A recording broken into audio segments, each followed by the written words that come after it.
Basically আমার কাছে মনে হয় চিঠিটা খুবই আবেগের এবং একই সাথে আমার কাছে মনে হয় যে আ চিঠি লেখাটা খুব ইন্টারেস্টিং একটা ব্যাপার।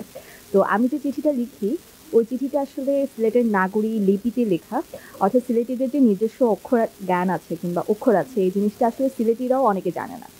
তো লেখার পরে আমার মধ্যে অনেক বেশি এক্সাইটমেন্ট কাজ করছিল এবং আমি আমার বন্ধুদের দেখাচ্ছিলাম, "দেখ আমি একটা চিঠি লিখেছি।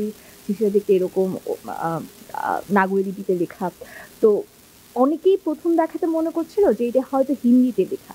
তো সিলেটিদের যে নাগরী লিপিটা আছে ওইটাকে প্রমোট করার জন্য আমার কাছে মনে হয়েছে এটা একটা ইনিশিয়েটিভ হতে পারে। যে যেহেতু হচ্ছে এটা খোলা চিঠি কিংবা ওপেন গ্রাউন্ড।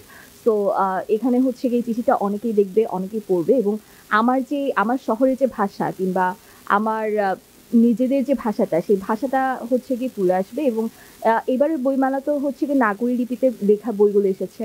সো আস্তে, আস্তে আমরা যদি একটু ভাষা নিয়ে সচেতন হতে শুরু করি কিংবা আমাদের নিজেদের অক্ষর নিয়ে সচেতন হতে শুরু করি, তখন দেখা যাবে যে এই অক্ষর জ্ঞানটা অনেকেই হচ্ছে গিয়ে ধারণ করতে শুরু করেছে কিংবা দেখা যাবে যে আ নিজেদের যে অক্ষরটা এটা নিয়ে গর্ব করার মতো ব্যাপারগুলো তখন চলে আসবে।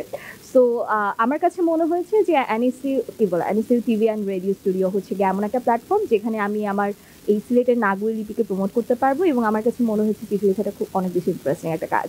এবং আমি হচ্ছে গিয়ে ঢাকায় আসার পরে অনেক বেশি হোমসিকনেস ফিল করছিলাম। তো এইজন্য হচ্ছে গিয়ে মাকে লিখেছি এবং আমার কাছে খুবই মজা লেগেছে যে যখন আসলে নাগরী লিপিতে লিখতে বসেছিলাম। সো আ এই তো আজকের প্রোগ্রামটা অনেক, অনেক ভালো ছিল।